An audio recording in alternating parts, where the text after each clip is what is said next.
We ain't in no rush. It's 7:01. I'ma show you how to handle it.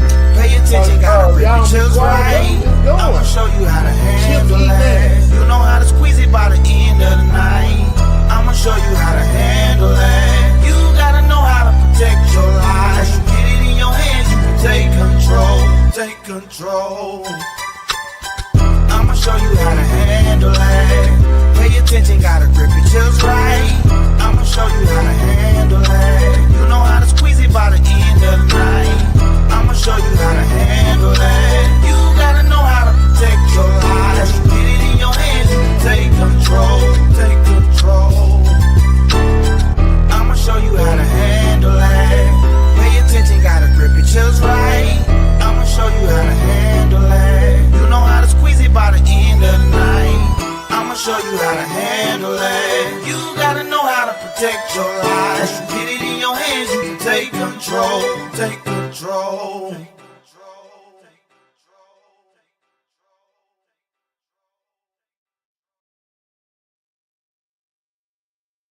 That's the best intro we got. I just want to put that out there real quick. Yeah. You know what I'm saying? Nah. Ain't nothing stopping me now. That's the first one. Hey, man. That's the second best intro that we. Let me show you how to handle it, bro. Yeah. Hey, it's a big show tonight, Grown Man Monday. There you go. That and for this type of show, anyway, you feel me? So, yeah, we going political on y'all. We got company, coming over. The fellas, we ready? Y'all ready? I'm ready. Miss Taraja Bell coming up. That is the Galveston County. Ooh, got y'all. Galveston County. You did it. Democratic Party chair. Say it one more time. That means she already in the chair. She already in the chair. Huh? Yeah. She already in the chair. So that's a re-elect. That means let her still sit there type shit. Yeah. You feel me? Yeah. Galveston County. Here we go. We said it four times.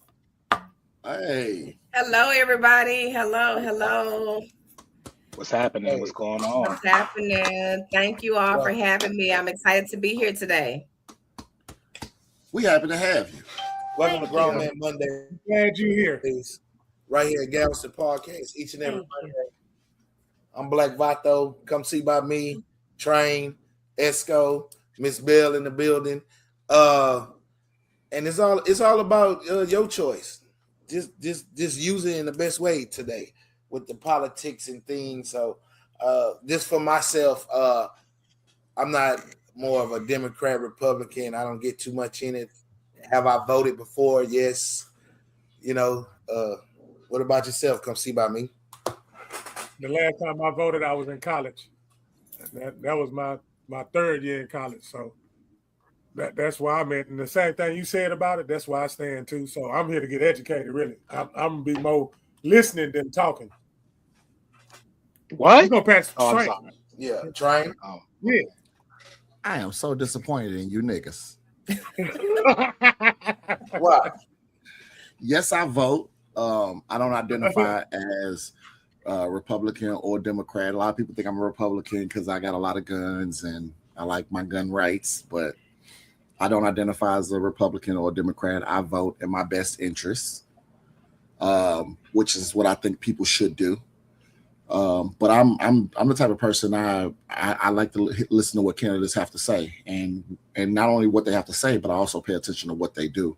I've made several mentions about Black people needing to get out and vote and do the things that we need to do. And one of the things that we talked about earlier in the pre-show, I was saying how everybody want to vote for the presidential election every 4 years, but it's the local and state that's super important to us, right? The judges and the district attorneys, the people that actually affect our everyday community. So I'm super excited about today because we got somebody to help shed some light on those things. Esco? Absolutely. Yeah, I also don't identify with the particular. Yeah, and it's Esco, not Echo. Well, I don't He really wasn't thinking identify with a particular party. It's more so just, like Train. Yeah, like more so what Train said, just the candidate that really aligns with my personal views and my beliefs the most is who I would typically vote for. I used to have a mind frame of, well, my vote don't matter, but then when I really thought about it, just kind of just thinking about like if everybody in my neighborhood had that same mentality, what a difference it could make if everybody thought the same way as I did. So to avoid, that as far as me, I'll make sure I do my part every time I can. And voting for the local offices is definitely something that impacts my neighborhood more so. So definitely, the district attorney, the councilman, and people that are in my area is definitely what I pay attention to as well. So I'm excited for our guests to shed some light, give us some wisdom and knowledge on things to help us to be better. I'm definitely looking forward to that. Yes, once again, thank you all for having me. I'm super excited. Being the county chair of the Galveston County Democratic Party, it is my job to inform everyone. And I just wanted to kind of touch on what everybody said today. I am listening to 4 young Black men. I salute you all. First of all, my heart goes to you all. I have a Black father, Black brother, Black son, Black grandson. So I know the struggles that you all are dealing with in the world today as a Black mother. So my heart goes to you all. And that's why it's even more important that you all get out and vote. Now, I did hear a lot of you all say you're not one or the other. I could totally respect that as a Democratic chair. But what I'm also going to ask each of you all to do is just do your background on each party, because true enough, back in the day, Blacks were Republicans before the Civil War, because that's what we associated with. But over time, after slavery, what happened was the Republicans, the best way to really describe the Republicans, and I'm going to say before Trump, the best way to describe the Republicans is a private party. The Democrats is a public party. And when I mean private party, that means that they go to the private yachts, the private clubs, the private this, the private that. Everything is private. As far as the Democrats are concerned, as public, we're more for the working class. Okay, we hone in on families. We believe that it was diversity that built this country, and we all know where I can go with this. But it took our immigrants, because let me explain something to you all. If we deported every last one of our immigrants, are you all going to get out there and build the roads, build homes, work in the crops? Okay, yeah. So we're not going to do that. So because we don't want that low pay. But like I say, the Democratic Party is really for the working class. But when Trump came in, he pretty much sold himself to the less fortunate, I'll just say. And so they latched onto that. But one thing they didn't do their research, because a lot of the stuff that they voted for, they voted against their own interests, like food stamps, Medicaid, Medicare. Like they're voting against what they're benefiting from. And let me explain something to y'all. I need us to get out the mindset that we are the minority. We are not the minority anymore.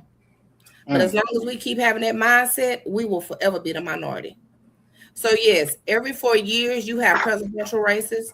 Every 2 years you have gubernatorial races, which is for the governor. But do you know that every single year there is an election going on? Every single year. My job as a county chair is 24/7. Mind you, I do all this volunteer. I'm not getting paid one dime to do this. I have a full-time job. But I go out and try to inform people. So like you said, Esco, if everybody had the same mindset, and a lot of people have that mindset that my vote doesn't matter, my vote doesn't count.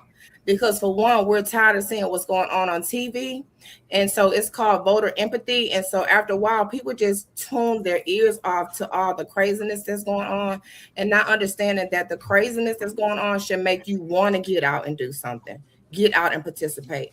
Because one thing I can tell you, if you can get on Facebook and complain about your ditch is not being filled, your water not running properly, they won't tear this abandoned building down. Like all that is for people who you vote for in these local races.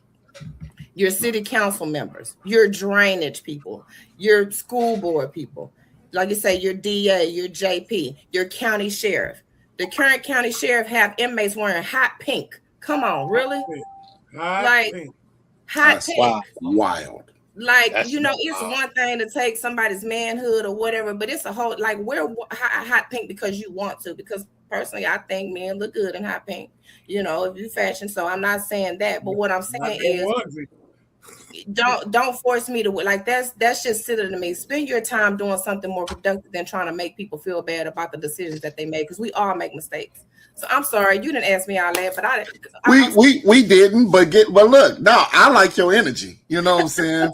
So, I'm just really passionate about this. I've been a county sheriff since 21, and just looking at my community, when I say my community, I mean my Black community. For us to not get out and vote, I will say we're doing better, but I need us to do a lot better than what we're doing, because I want to see y'all faces at the table. Like, I want to see you all in the room, and so young people, we have to reach them, but a lot of young people, it's not affecting them directly, because some of them still live at home with their parents. They really haven't had life hadn't really lived for them, as far as like taxes and who's on the school board and all. So you have to have a different approach when it comes to them, but they're out there and they're aware of what's going on. So I say our generation dropped the ball, because our grandparents, great grandparents, they fought for this right. Like, this is really our right. Mm-hmm. Like, your voice is, that's the most powerful thing you can ever use, is your voice. So if you get on Facebook and complain about it, then make sure that if I see you on Facebook complaining about something going on, when I go into the Voter Access Network, which is a website that I have that I can see who voted. That's public record. If you haven't voted, take that post down, because you go to the polls and vote. That's public record. She can see it. You can see it. You can go look it up. So and listen, I love your passion. And I think I speak for all of us when we say we are excited to have you here. And we got questions for you, me and my brothers here. Before we get into our questions, can you tell us a little bit about yourself? And I'm not talking about the county chair and all that. I'm talking about you. Who is Tarasha? Oh, good. I like that. Okay. So first of all, I am a preacher's kid. And so I love it. I love it. I love it already.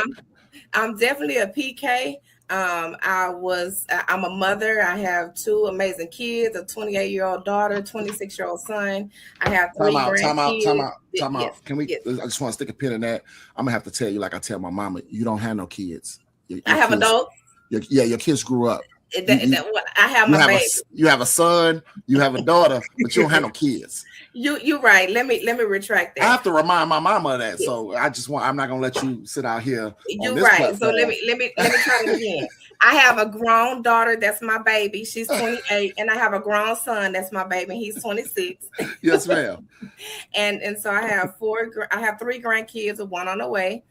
2 boys, 2 girls. By both of my kids, I have one of each. I've been in radiology. My background is radiology. I've been in radiology about 30 years. I was an ultrasound sonographer for 25 years. Now I'm a supervisor of radiology at UTMB. I'm over 2 different departments. So my hobbies, I'm pretty active. I go to church regularly. I like to do different things in the political world, because I feel like, even though that's volunteer work, I feel like I owe, like I said, I wasn't just born here to take up space. I have a purpose. And so I feel like my purpose, especially being a preacher's kid, that I'm a servant. So when I get out and do this county chair work, like I tell people all the time, that if I was doing this because of me, I would have thrown in the towel a long time ago. But I don't do this for me. I do this for the people, because I believe in we the people. So I love shopping. I was married for 19 years. I've been divorced for a year.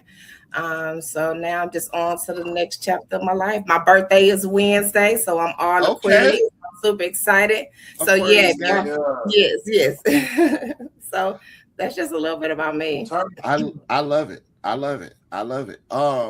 Fellas, y'all want to get into it?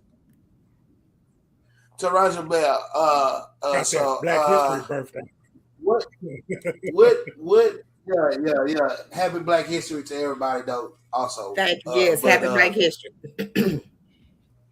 So, Yeah. is this something you got to go to school for to get the county chair, or is it something like you're saying you just volunteer for? So, how I actually got started, I went to a showing at College of the Mainland when they were showing the movie. I don't went blank. What's the show with the New York, the guys that got arrested unjustly? They see us. The how five. the When, five. when they see us. When they see I us, know. yeah. I went to College on the Mainland to view this, and there was a room full of people. And so at the end, they had a panel of guests to get up and basically give their thoughts about what they thought.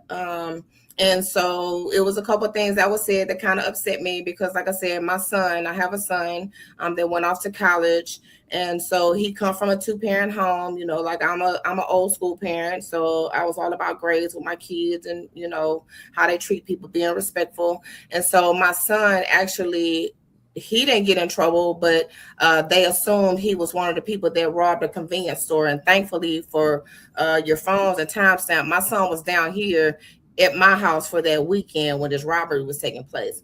So this one lady said that Black boys end up going to jail when they come from a single parent home. So I had to get her together really fast and let her know that's not the case because my son has both parents and they were still trying to, you know, railroad my son. Thankfully, he didn't get in trouble. You know, we had proof.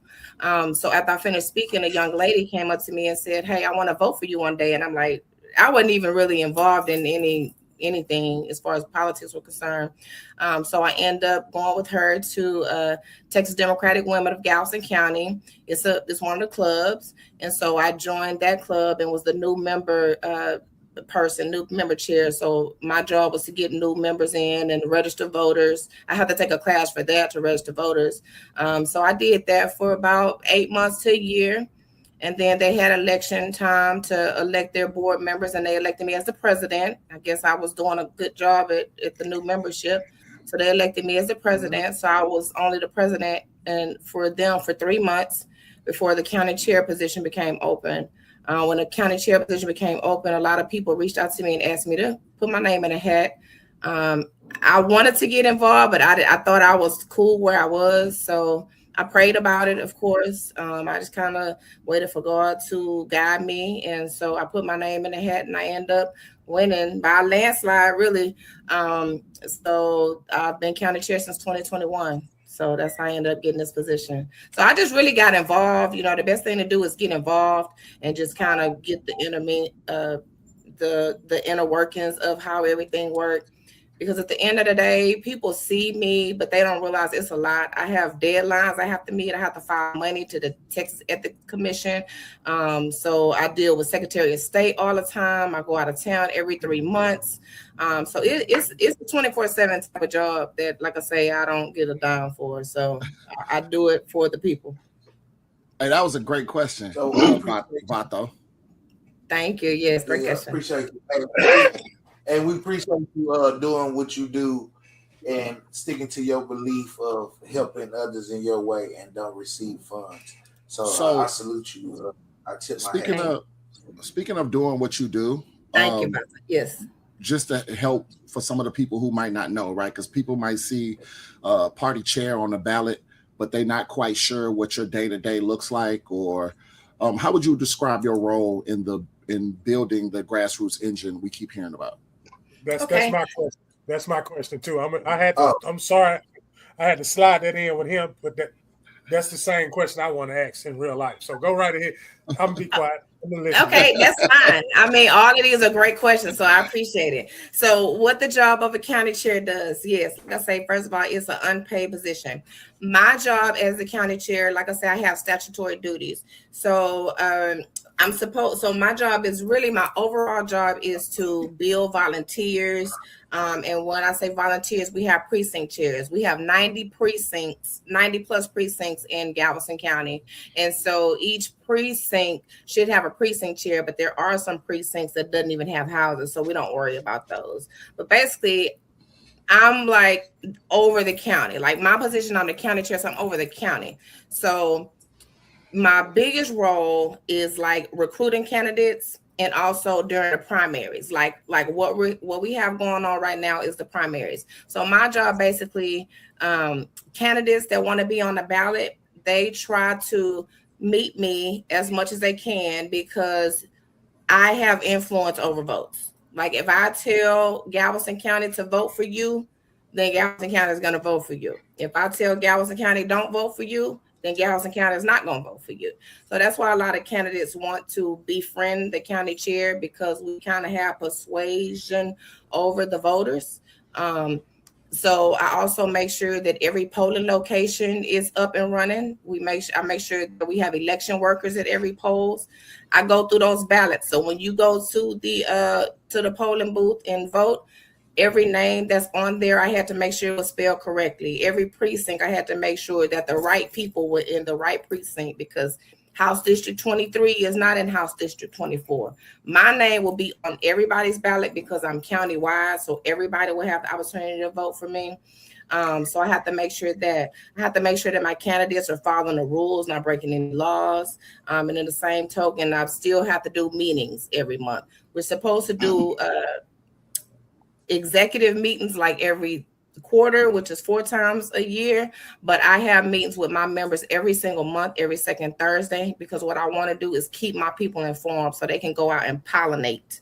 I'm real big on pollinating. So once again, you have the county party, which I'm over. Then underneath me, there are multiple clubs. We have Galveston Island Democrats that meet every month. So a lot of people on the island goes to that. Then we have Texas Democratic Women of Galveston County. They meet like League City, Dickinson area. So they meet every month. We have a coalition of Black Democrats. They get more active like around this time. So they're kind of busy like MLK Day, Day of Service. They get busy like that. Then we have Friendswood Democrats that meet more like on the Friendswood area, because Galveston County is from Galveston to Friendswood and everything in the middle. So it's considered a pretty big county. But since I've been the county chair, I've had 3 new clubs come underneath my leadership, and that's the Young Dems of Galveston County. They got started. A lot of my Young Dems did go off to college, so we have some of them coming back, but we're excited anytime our youth are getting education. We're happy for that. And then we have the League City Democrats that just formulated. So they had their first meeting. It was a huge success. And then I have Dickinson area Democrats that just started.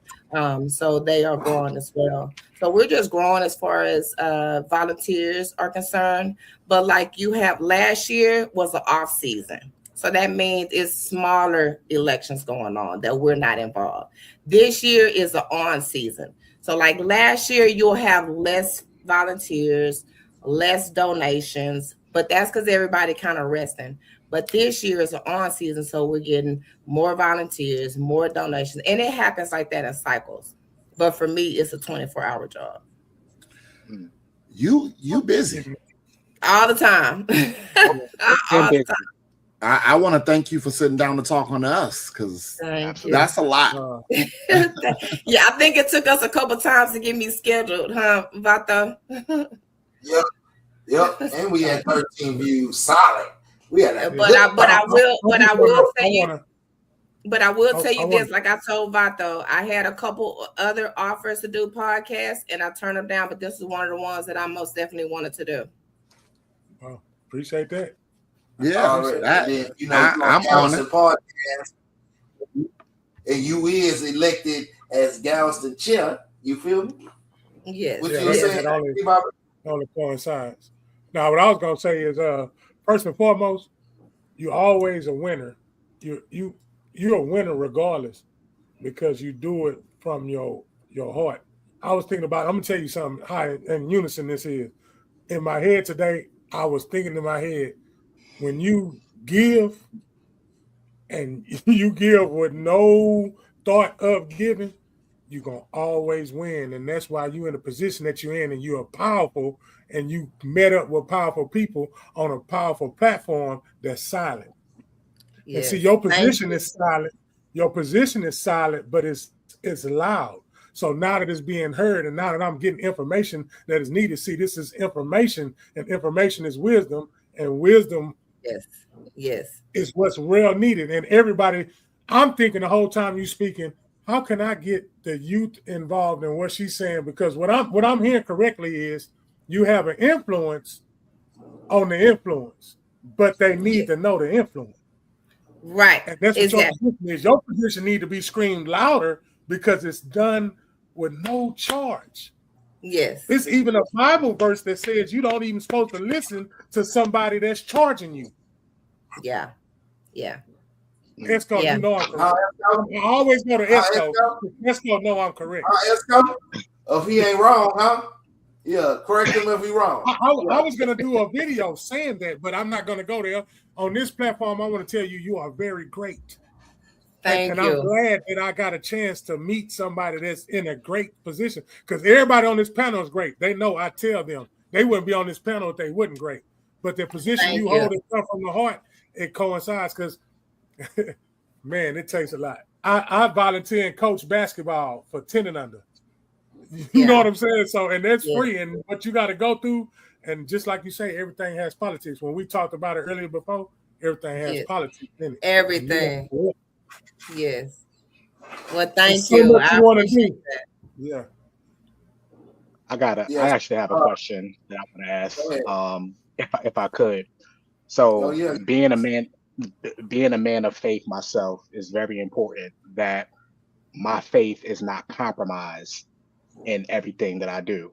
You know, I get up here and I kick it with my brothers because they're solid dudes. And we cut up, you got a little taste of that before. And we cut up, but at the end of the day, these four brothers, let me take myself out the equation. These three brothers are solid dudes. So that's why I rock with them. In your position, how do you maintain a level of integrity in doing what you do without compromising the faith that you proclaim? Great question. I will say I do a lot of praying because trust me, like Vato just said, I'm running for re-election.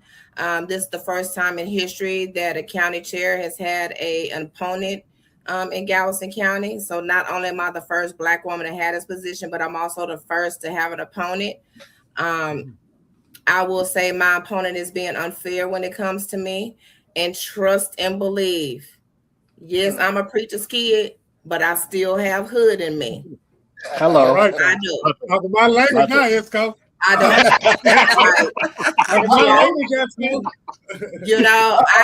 Let me tell you something.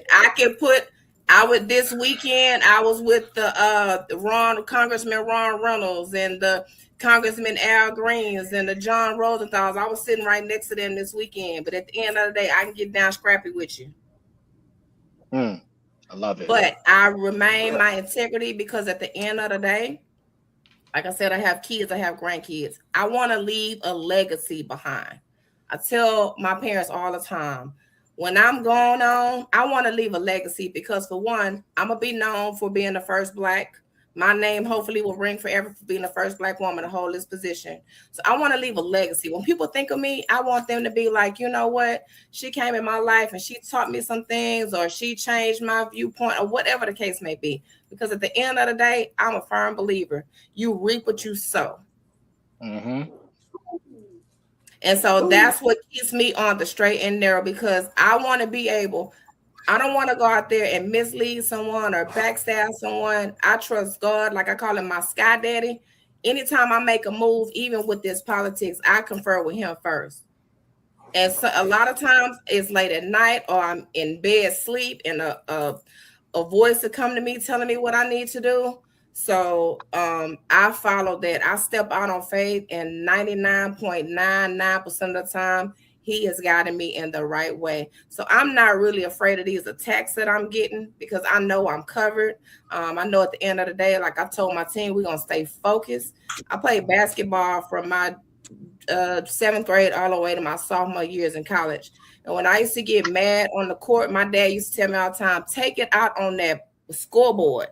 Take it on that scoreboard. Take that anger to that scoreboard. And that's exactly what I'm doing in my race. I'm taking my anger to the polls. I'm educating voters. Make sure y'all re-elect Tarasha Bell for county chair. I've been doing it since 2021. We have grown as a county. We've grown as voters. Yes, don't get me wrong. We have a long way to go. I never stood in front of any platform and said that I was the perfect at this because I'm still learning. But I do know we're a lot further than where we started. And so we just got to fight till we win. So that's what I'm here for. I'm here for my people. And my people doesn't just mean my Black people. It means white people, Hispanic people, men, women, young, old. I don't care. Like, I'm here for the people. My heart is for the people. Love it. Come on now. Hey, because you're getting a lot of thank yous and motivation. Every comment popping up. Your people in here, man. Yeah. Going down, man. We going The work never go in vain. re-elect 26, man. Yeah. Yes. And I do want to put this out there for all the people that say, and I'm sure, like I say, I'm sure it's people out there that say, oh, I didn't even know, who is this lady? What is the county chair? I didn't even know she existed. Like, I get it. I wish I could cover every door in every house in Galveston County. But we have covered a lot. But one thing I do know, like I said earlier, all the work that I have put in, I'm not looking for recognition. I'm a servant. I'm not doing this for a title. A lot of times when I go out, my members are introducing me. Oh, this is our county chair, because I'll just say, hi, my name is Tarasha Bell. They're like, no, this is our county chair.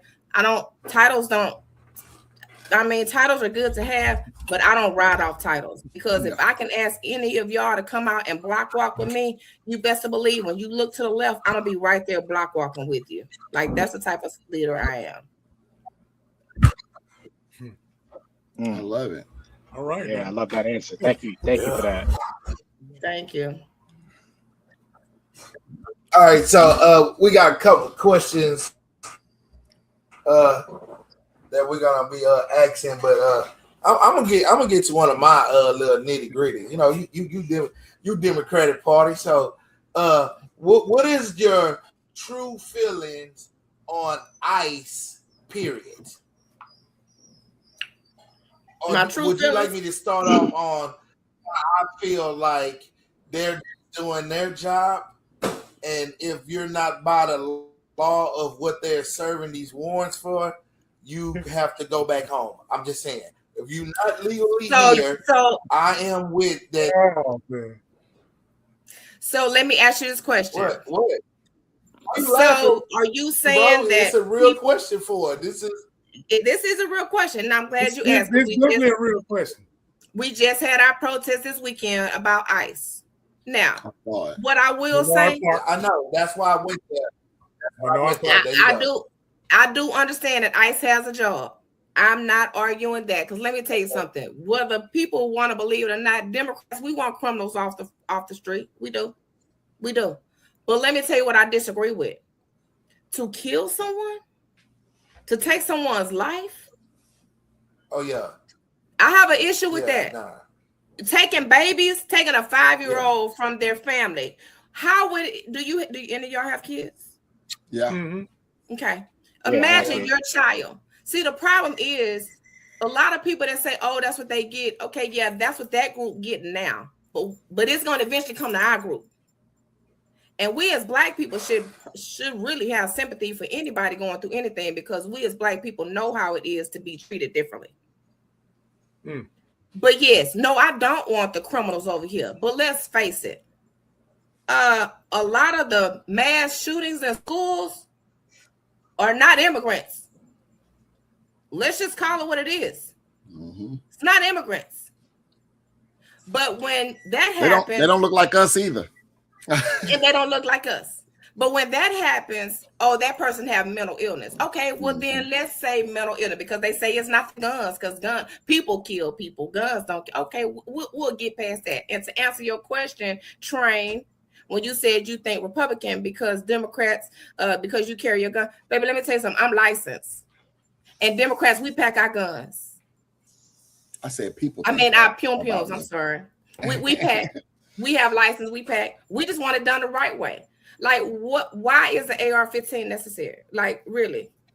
I can answer that if you want to get into it. It's necessary for a street. It's necessary for the street. Sometimes. For the street.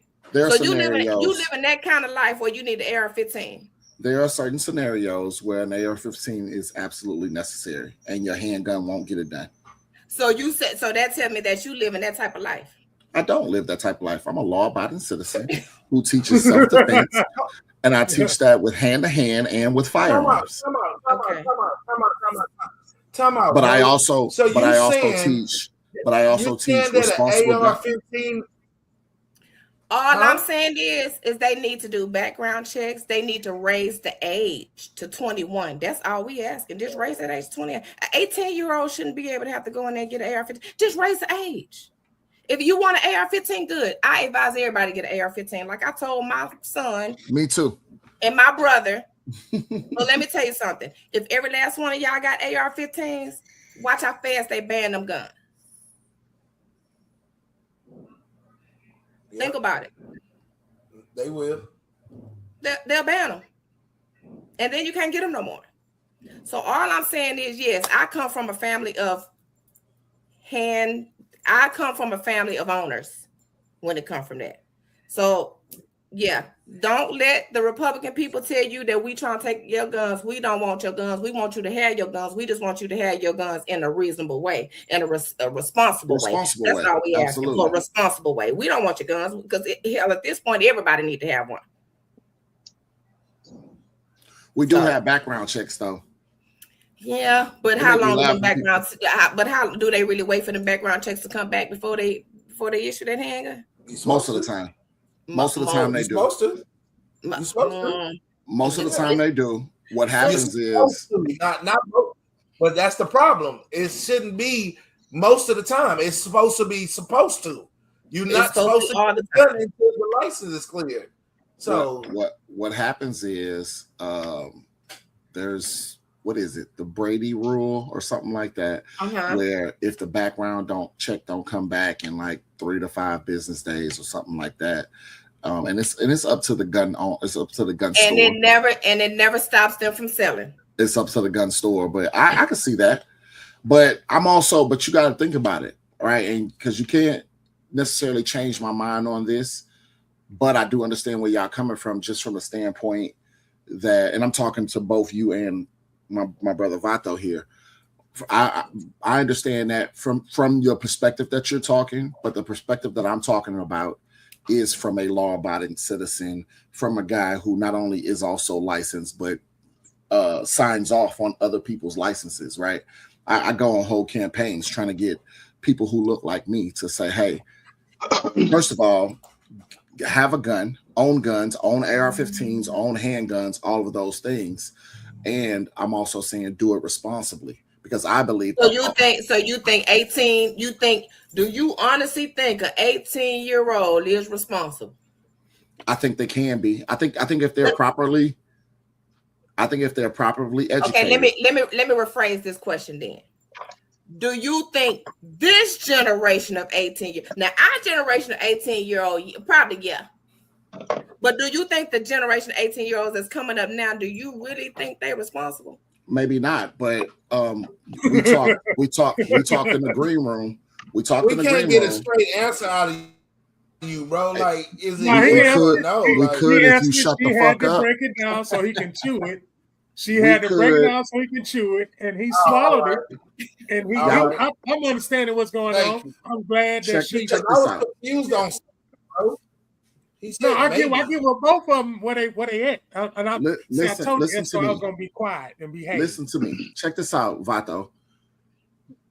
We talked about it in the pre-show. Yeah. Our generation messed up. We messed up because the generation, these 18-year-old generations, those our kids. My daughter, 19.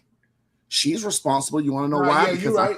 Because I taught her to be, and she's responsible with her firearm. You know why? Because her daddy taught her to be. But wait, you just said this generation is messed up. No, Didn't you you just said say that the first? generation of 18.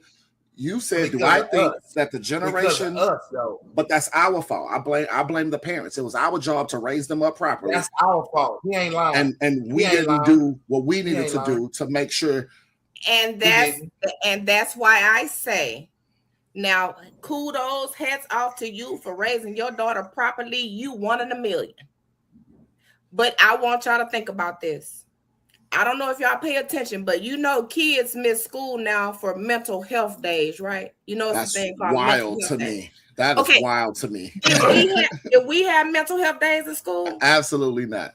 Okay, you better get up and you better take your behind to school, or you're not going out nowhere for the weekend. Okay, so all I'm saying is, whether these kids are dealing with mental health or not, yes, we as parents, we dropped the ball. But for one, we only dropped the ball because we wanted our kids to have more than what we didn't have. And so we gave them more and more and more instead of letting them work for and be grateful for. We just gave to them. So a lot of these kids are entitled. Mm-hmm. So with that entitlement comes I agree. Oh, I got this gun because, and then this is really what makes me the angriest when it comes to school shootings like that. Is that 90% of the time, the person that's doing this was bullied. And instead of the school dealing with the bully, they get on the person that was tired of getting bullied. The kid that's getting bullied. They rather punish the kid that's been getting bullied. And see, when I got bullied for a long time in school, but guess what? I got bullied Monday through Friday. I didn't have to hear that on Saturday and Sunday. Went back to school Monday. For the summer, I didn't have to hear. But now bullying is different. You know why? Because people get on internet. And the kids in Ball High, Lamar High School, Dickinson, Texas, it's kids up in a whole nother state. It's saying kids get bullied. So that does mess with your mental. Like the Bible say, we get weaker and wiser. So all I'm saying back to you, my friend, I don't have a problem with you owning your guns, your AR-15s, whatever you want to pack, your sawed off, whatever. But all we saying is raise the age limit to 21. That's it. Out them baby's hand, get it out them baby's hand. Hey, and your opinion, because at the motion now of the they using them. They are using them. You can say it. Yeah. Yes, they using the shit out of them because they can't read. Yeah. Let's be real. They using the shit out of them because they can't read. Yeah. They can't read because don't nobody got enough time to deal with them, so they can't learn how to read because they ain't got no patience. And that ain't nobody. We dropped the ball. More than the parents' fault. That's systematic. And not only. And they can't read because they banned the books out of the school. Because guess what? I said if we can dummy the populace, you could tell somebody right now, if you look out your window right now, what you see? Nighttime, right? But if you have a population that's uneducated, you could tell them it's sunshiny outside. They're gonna swear it's the sun they seeing out there. I need you to say that one more time. and even if you can't, I just want them to hear it because I'm gonna replay it later at 3 o'clock in the morning. But so let me say this again.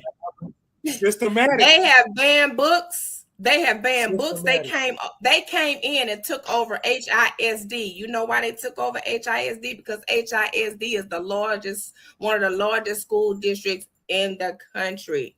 And there ain't no males in the schools in Galveston County. And when they tapped into HID and they saw that they can tap into HISD, then every other school district is easy for them to do. And so, yes, they want to dummy the populace. So guess what that means? You're going to have to be teaching your kids at home. And Lord forbid, do any of us parents nowadays, do they have time to teach their kids at school? No, not when they got to work 80 hours for $20. That's all I'm saying. So look what we heading to, y'all. We going back to, before long, we going to be back in the fields. We already is. Excuse my language. So please. He already is. That's why it's important. I'm still going. We just got a disguise on, a costume on. I'm still going to second what Train said, though. I'm still going to second what Train said, though, because say it louder. We fumbled about what Train said. We don't know what Train said. We want to know. We fumbled the ball hard, man. It ain't. We didn't do nothing, bro. You cannot claim that. You can't blame yourself for that. And then let me speak. You cannot blame yourself for that. You can't blame yourself for none of that. It's But when systematic. when he's saying we, he's not blaming himself. He's blaming our generation, because what has taken place behind us, to some extent, I won't say all of it, but to some extent, we do have to take accountability for some of the things that we have allowed to be passed down to But those. we cannot control it, is what I'm saying. You can't. How you gonna take a beating if you can't control it? If you can't control it, listen to me, y'all. If you got to tell yourself, I got faith, and I got faith in some shit that I ain't even got yet, right? How can you say that and then not say it's a systematic thing, man? It's not nobody's fault. And let me tell you, and that It is was so plays true. put in, yeah. It was plays put in for us to be what it is, man. And we ain't had no control over that. We ain't had no control over what they put in the neighborhoods and what the black men did with And the you stuff know that how, they and put in you the know, neighborhood. you know They the ain't had no first step. control over that. You know the first step of getting out of that. You know the first step of getting out of that. Start realizing that you're the majority. That's it. That's what I was just Start getting ready to- realizing that you are the majority. we have more power than we give ourselves credit for. Thank you. But we too busy. We want to tear each other down. We want to tear each other down. Yeah. We have a wanna lot tear more each other power down. than we give ourselves. That made my heart feel better. Yeah, we have a lot more That's power. a good than we one give right ourselves. there. That made my heart feel better. Yeah, we messed up. We fumbled the ball. No, don't ever say that. They keep. Truth is, they keep moving. Let me tell you. So let me just tell you this. Let me make this big picture smaller. Okay, I'm just gonna talk about the Black community. Okay, now let's talk about.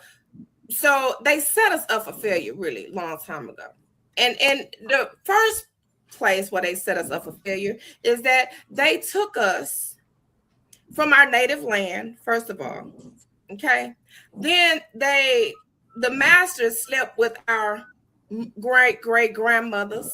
And if you look at this panel, we all different shades. But then you took the lighter ones and put them on the inside, and you took the darker ones and took them on the outside. So that's where all the interracial fight comes from. They wanted us to be against each other. That was the first sign. They wanted us to attack each other. So then they kept telling us that we were less than, we was less than, and we bought into that. One study I looked at too, and I couldn't figure out, but do you know why? And I had to do this with my son because I couldn't understand. But do you understand why society treats Black men the way they do? It has a lot to do with us, our fathers and our mothers. When our little Black boys hurt themselves and start crying, what's the first thing your mom and daddy told you not to do? Stop crying. Stop crying. So guess what? Over time, that made you emotionless. So guess what? When you emotionalist, society looks at you as you are a monster. Okay? Yep. Now let's take the other race of females. They fragile. You have a Black female, you have it's different. It's a mindset. So what I do know is everybody, no matter what color you are important because you're God's children. And we shouldn't be fighting among each other. I don't care what race it is, because at the end of the day, every last one of us, whether we white, Black, pink, or purple, we want our families to be safe. We want to make good wages so we can afford these high bills out here. We want our kids to come home safely. We want a good education. We want health care. Like, we all want the same thing. But some of us are just going about it a little bit differently and want to get rid of the middle class and have the rich and the poor. But us middle class, because more of us are middle class than whether we believe it or not, we need to stick together and rise up, not as a race of people, as a race, but the human race. We need to rise together as the human race. And we need to just take back what's ours, because we majority. Start thinking that. We the majority. Stop letting people tell you the minority. We've been past that. I can dig it. They Come ain't see even my talking about that. They talking about get the street, jumping on the pop them on the block. That's what they talking about. They ain't worrying about if they the majority, minority, or anything. That's the problem. They not even thinking about if they something any damn way. But you know what though? I will say this. Remember, you also have to remember that at one point in time we didn't think about it either. But then we found a way to be educated, so that way that we can think about it. So No, we got to whoop it. penalize them. No, we got to ask whoop. That too.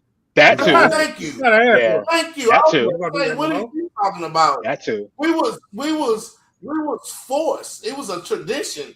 We had to do it. We didn't have a choice. We didn't have a right or emotion to think we could I agree with that. wanted to do. I agree with that 100%. Absolutely. So that's why, like you said, we didn't have a right. We didn't have a right to vote. So that alone, I mean, I want us to just really just think about this. Your great-great-grandmother or great-grandmother that you might not have ever met, she might have got beat for trying to read. She might have been walking them streets, her and your great-great-grand trying to walk them streets just to go vote, just to have a voice. Like they put in the work. And then the thanks we give them is, my vote don't count.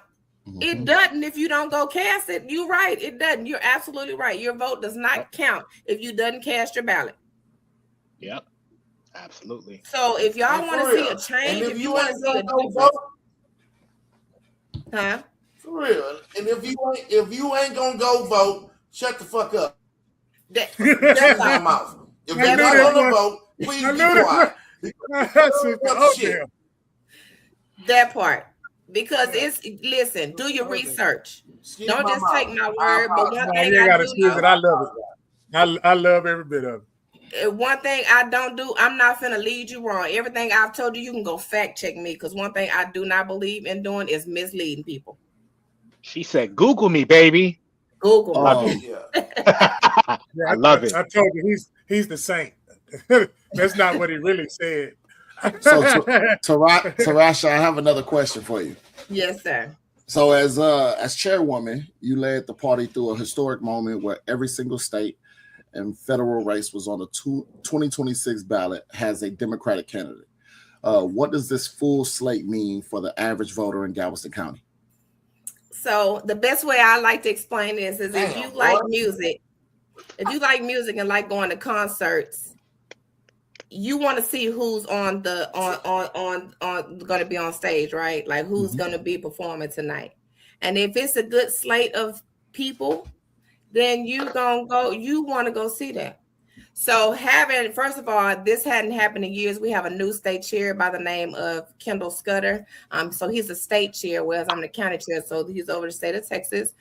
He came in last year and got us out of debt. So that's good.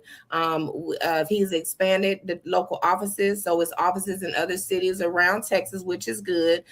We've seen more donors come in on the state level. So what that does mean, when the state level is doing good, then it trickles down into the county level. It's good for everybody. But having a full slate of candidates give every voter the opportunity to choose. Like it gives you something to go and choose from versus not having any candidates at all. Now, grant you, we got a lot of seats filled on the county level, but one thing people have to understand, it takes money to run an election. And like I say, Democrats are a lot of times the working class, so they're still trying to pay their bills. And just to run an election, you got to buy your literature, your yard signs, and I have people call me all the time, why isn't it any Democratic signs posted? Ma'am, have you donated to that campaign? Like that stuff is not free. It's a lot of money.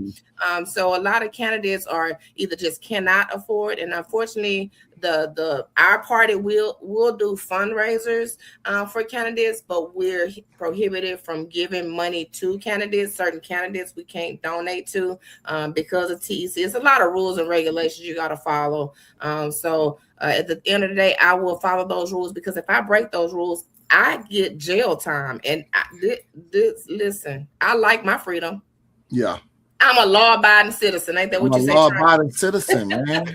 Listen, they make you wear community draws and shit. Yeah, and hot pink might be cute on me, but I don't like wearing the same thing every day. So that's what gets going real fast. It's the draws thing for me. I want to wear my own draws. Is that part? Yes. That shit So lame that's as what's hell, that's bro. what's cool People about don't having a know the full jail slate. no more. Yeah. That shit lame as hell. People don't go to jail no more, man. Oh, We yeah. That's got not true. it's Yeah. time to just chill and find some peace, man. Come on, man. We ain't I got time just for all that. I just I don't want to don't be on wish the that busted on page. nobody, man.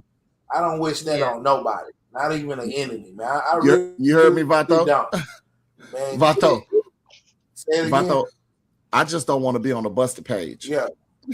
Right. Oh my God. That is the goal, right? That's the idea.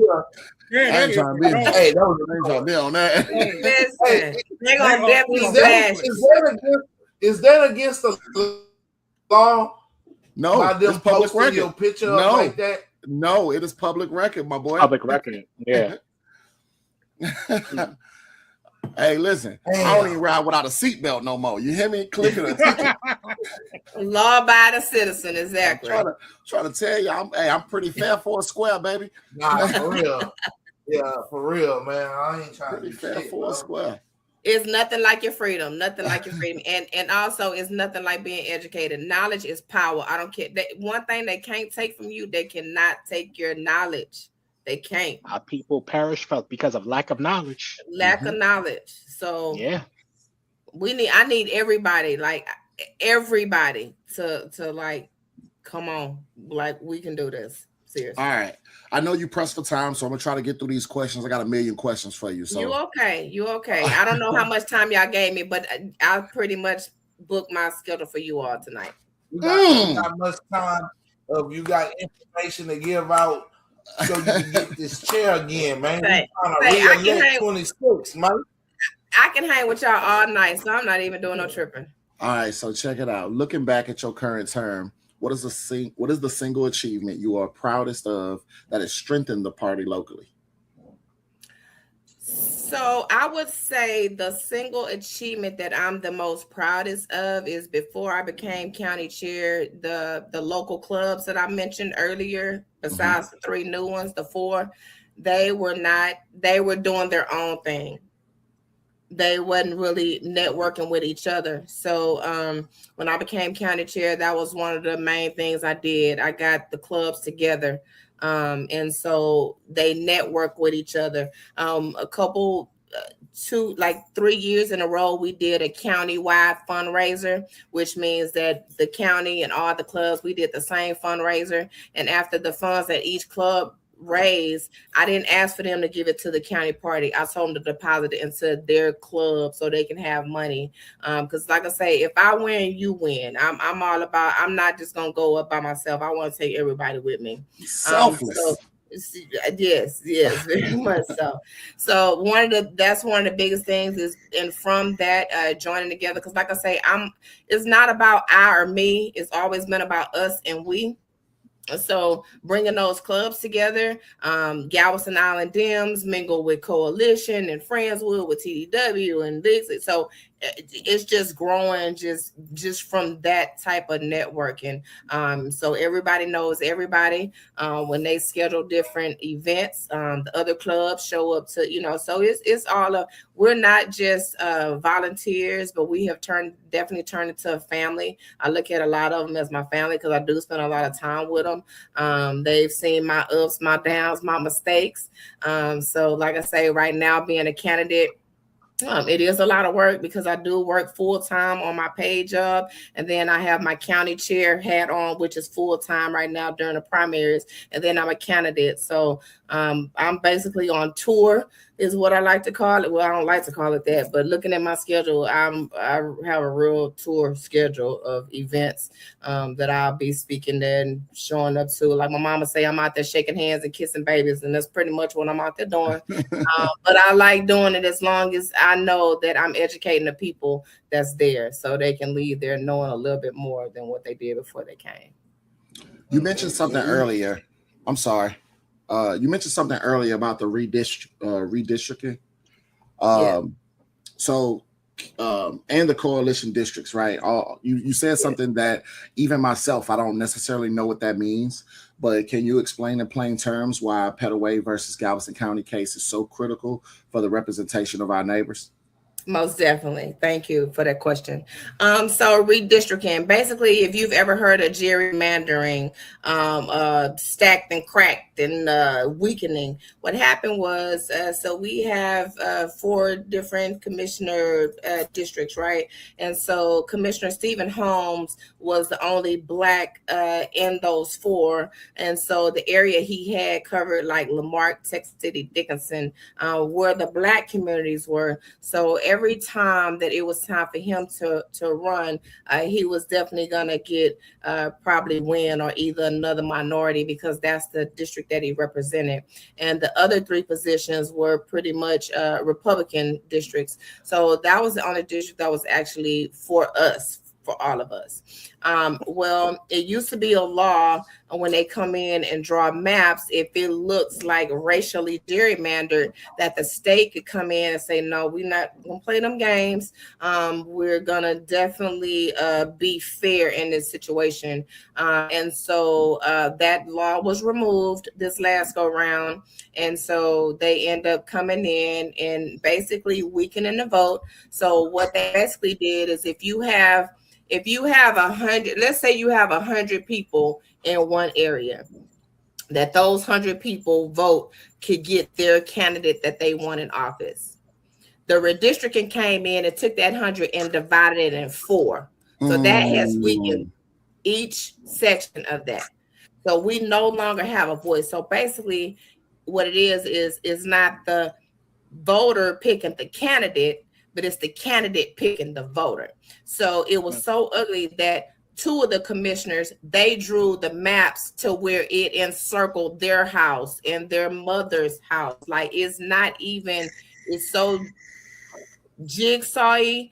It's just crazy. But we went to court. I was in court every single day for 10 days in Galveston.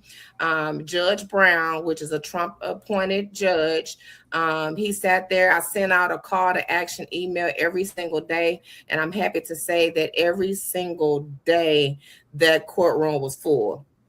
It was That's full awesome. of our supporters. And so the judge saw that. But the first week was fine because it was our people speaking on our behalf. But the second week, just to see if you could just sit in one day of the racially discriminating things they were saying about Galveston County and the people in it, it hurt. Like, it. I think I went home every day that week, called my mom when I left court. I was just drained, and I think I cried every single day because I just couldn't believe that people are just that racist, you know. But they're racist. Like, it was ugly. And so as a county chair, I went, even though it hurt me to my soul, it made me angry. But I hung in there, and at the end of the trial, Judge Brown awarded in our favor, and he said it was egregious and it was basically just ugly what they were trying to do. So that was a win for us, and we were excited. But then they appealed it, and then they won, and then we appealed it, and we won, and then they appealed it, took it to the 5th Court Circuit up in New Orleans, and they ruled in their favor. So we stuck with these for the next 10 years. So I will say this: censoring, when they do the census, I'm sure your parents growing up, you don't answer that door telling people our business. They don't need to know how many. Listen, we hurting ourselves, because if we don't be accounted for every person in your household, that affects the money that comes into the county. They need to know every mouth in your household, because the amount of people that you have in your household determines how much money we're gonna get. But not only that, but it increased the voting population. So we have to do that. But that's when redistricting take place. Redistricting takes place every 10 years after census, because people, it shifts, the races shift. So that's when they go in and say, okay, let's redraw these maps. But right now, what happened in Galveston County was on national news. So we got a lot of attention for it. Yeah, we saw that. Yeah, we did what we could, but, you know, we fought to the end, but, you know, so, but like I tell my people, we're going to embrace the wins. The losses are just lessons. Let's learn from them, and let's not do it again. You win or you learn. You win or you learn. You win or you learn. And you learn more from a loss than you ever do from a win. Yes, you do. Yes, you do. Yep. No, I love that.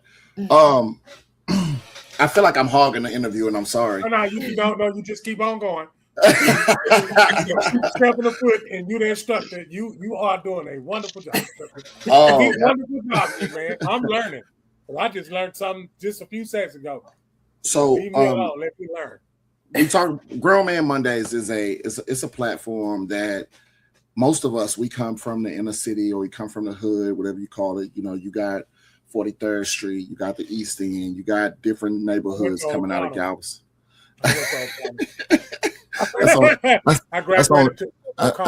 That's only because you know how to dunk a ball. Okay. But yeah, he's 6'12". But you mentioned the primaries that's approaching in March, right? I believe it's March 3rd. Yes, that's correct. Can you tell us what the GCPD is doing to combat voter confusion that's caused by the shifting maps and new legislative boundaries? Ooh. So what we're doing to address the confusion is keeping voters informed. We have candidate forums. We've been having candidate forums every week. We have one coming up this Wednesday, which I hope you all can join us. I'm actually one of the candidates that will be doing my speech, and it's my birthday. Okay. So we're gonna, after the candidate forum, we're gonna hop on over to a little restaurant and keep this birthday party going. But on Wednesday, we'll have myself, my opponent speaking. We'll have Vicki Goodwin, which is running for Attorney General. She'll be there. We'll have Jasmine Crockett via Zoom. She'll be speaking. She was just at the College of the Mainland. At the Delta's Founders Day. Yes, it was really nice. She did really good. Research train. Yes. So we have candidate forums, and we always we get emails out. If you're not part of the email, please, we're asking you to go and check out our website at GCDP for Galveston County Democratic Party TX.org, and you can go on there. We keep people educated on when voting is happening. But if you want to be a volunteer or see our different events, you can follow us on our Facebook page, which is Galveston County Democratic Party, Galveston County Democrats. So you can go there. You can also follow me on my re-elect Tarasha Bell, because I've been doing a lot of things. So I would love for all of you all to go follow my page. But like I say, Wednesday we'll have the candidate forum. And then the following Thursday, we'll have another candidate forum. So the best thing, like I like to tell people, is get out there. So let me explain the primaries when it comes to the county party. The primaries is like a tournament. Okay, we could look at it like maybe like a tournament, a basketball tournament. You have multiple Democrats running for one position. Okay, so you might have 5 Democrats running for governor, 5 for, and so as a county party, because we want to support all our Democrats, we have to stay neutral. Like I can't come out and endorse anybody. Particularly. Right. Yeah. But what I can do, I can just support all of them and just have you voters say, hey, this is this person platform, come see him speak or go to his website. So we just want the voters to get educated, because all of you all, it's for you on here, and all of y'all might have different positions. Like you have a different position about guns and FATO, so you want to pick the candidate that works best for you. Okay. Right, yep. So that gives you an idea of, so whoever wins at the primaries will go on to the November ballot, and that person will be going up against a Republican. So right now the primaries is about Democrats versus Democrats, but then with my race, I'm not me and my opponent are not primaries. This is our actual election. So after March 3rd, it's gonna be me. Claim it. Okay. Claim it. Claim it. Yeah, it's me. Yeah. So then once I win, then I can move on. Then at that point, that's when we can start promoting our candidates that's going on to the November ballot. Awesome. Thank you. I appreciate how you broke that down and the analogy. Like I said, some of us just don't get it, and I'm not trying to knock nobody, or I'm not trying to make myself smarter than anybody else. I think that was very well put. Just politics so that everybody, right? Because everybody don't get it. For everybody, so they don't people understand exactly like how the primaries are set up and what that means. I mean, hey, listen. Anytime we can get a chance to be educated, it helps, and it'll help people. Maybe people will listen to this and say, "Hey, I didn't know it worked like that. Let me get my ass out there and vote." Yeah. Because it's No, I- two of y'all now. It's Come two on, of y'all man. that's motivating. Y'all motivate. Yeah. Y'all motivate me now. Both Yeah. y'all. I got one shoe on. I got to put the other one. You got oh my well, just kick the other one off. Just take the whole I other shoe off. had slippers on earlier. I didn't put a shoe on. Yeah. All you gotta do is just teach so me I got something. a I'm question. gone. I got a question. So, Okay. all right. My question is, do you think the United States of America is ready for a female president? Do I think the United States is ready? Yes. Let me explain something to you. The reason why we're getting what we're getting now is because we really wasn't ready for a black president. That's so deep what you just said. Yeah, Like I feel like so many people just miss what you just said. I feel like they I missed did because what you said. I was ready. Let me repeat That myself. was hard. That was hard. Let me repeat myself. That was a bar, like my boy Reggie. That's a bar. I didn't had a couple of balls tonight, huh? Yeah, Yeah. The reason why we're seeing what we're seeing it's because right now. America. is because yes, I'm excited that I lived in the era where I could see a black president, especially a black man. That was the most beautifulest thing to me in the whole wide world. 100%. But while we're getting what we're getting now, is because of that one move right there. Mm-hmm. So to answer your question, do you think that U.S. is ready for a female? If we were to get a female in office, we're gonna be worse off Mm-hmm. than we are now. Mm-hmm. Now, do I think that we need a female president? I love you men, but I think sometimes a woman can do just as good as a job as a man can. So we won't know unless we find out. But you know, society has it where men supposed to run things and women supposed to sit back. And I get that. It's some families that live like that, and to each its own.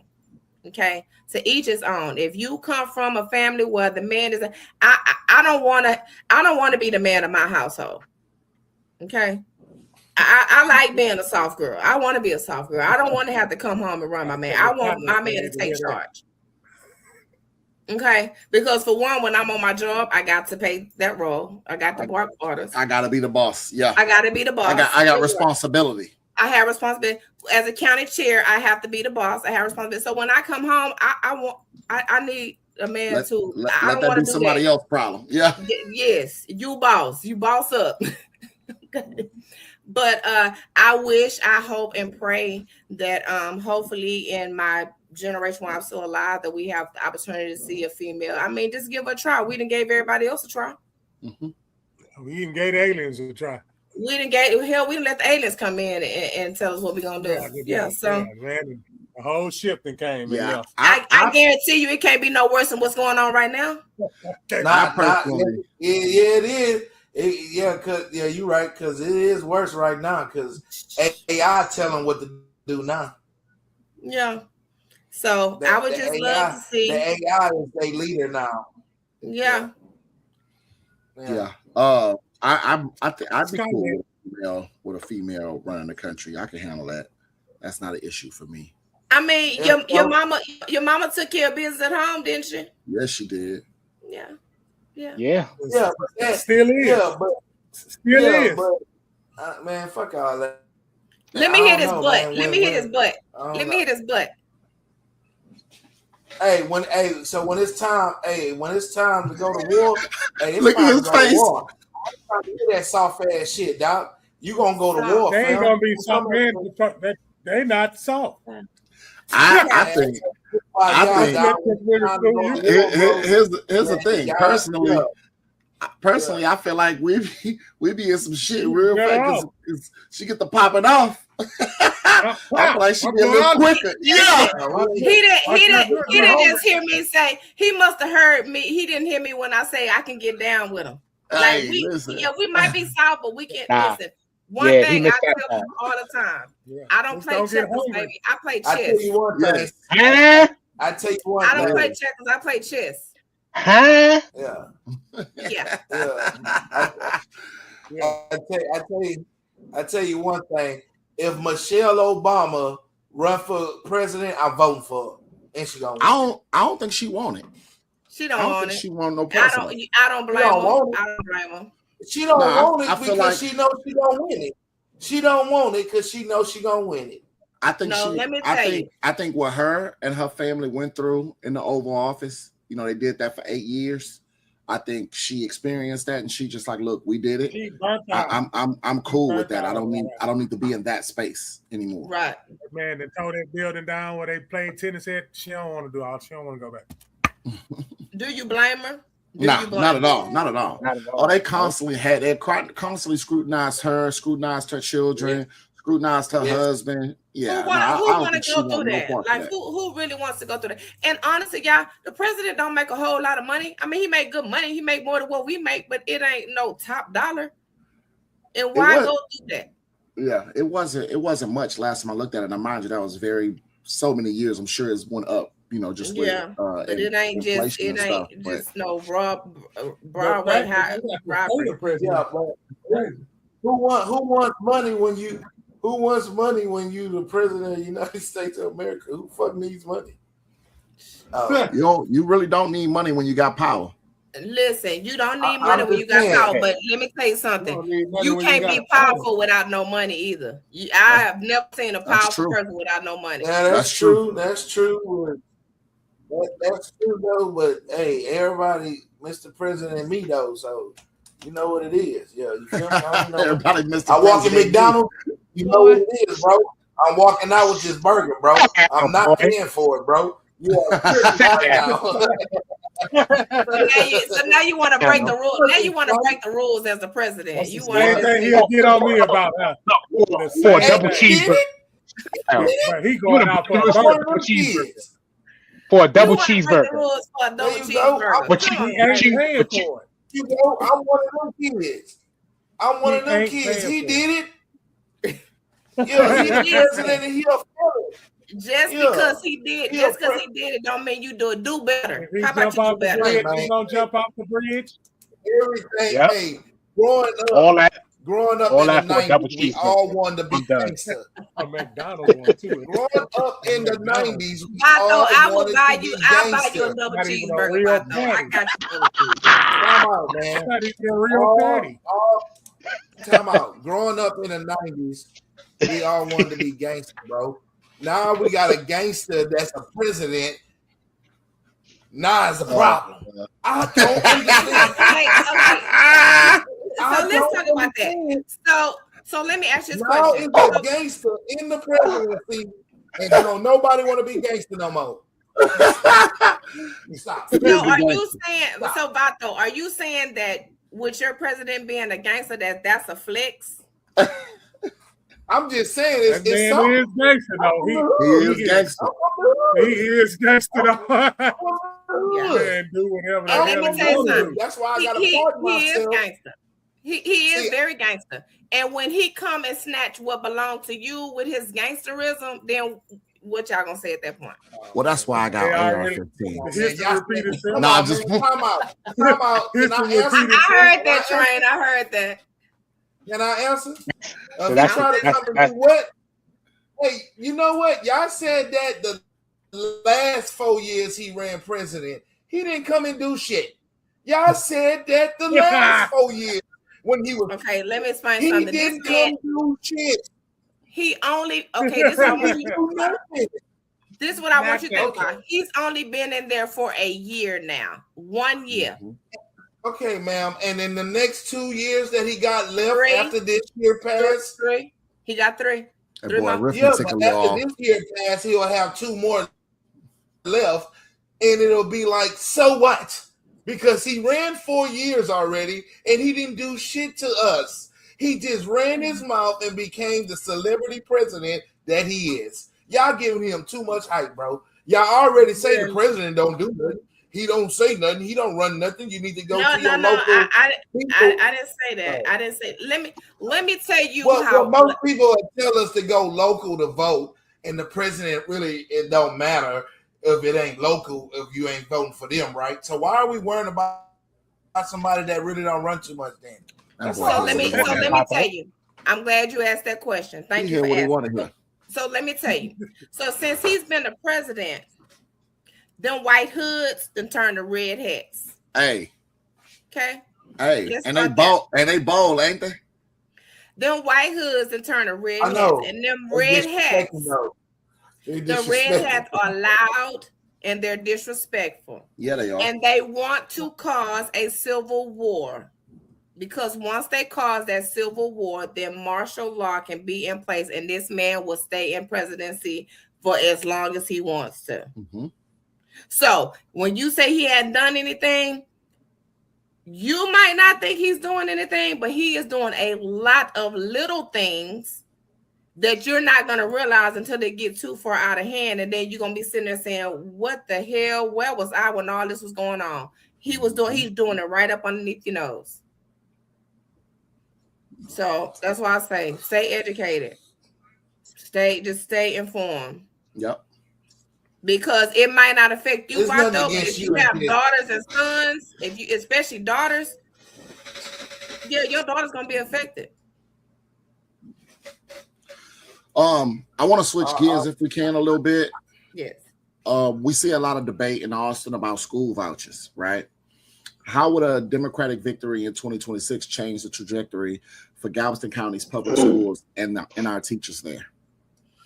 Okay, so I do know that a lot of our members in Galveston, when they tried to promote these school vouchers, that a lot of our members in Galveston County stood up and went to the different protests and different meetings to discuss their thought, how it would change the trajectory. So what a school voucher is, the best way I can explain a school voucher is, you have your kids, okay? Your kids are going to a public school. Then they have this private school where they allocate vouchers to kids to go. Yeah, that's where Reggie went. Huh? That's where Reggie went. He went to private school.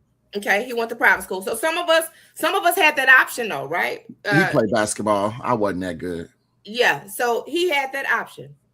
But it's gonna be to a point with the vouchers where if you are, say all four of you all have kids and you want your kids to go to this private school, they have the right to tell you we can't give your kid a voucher.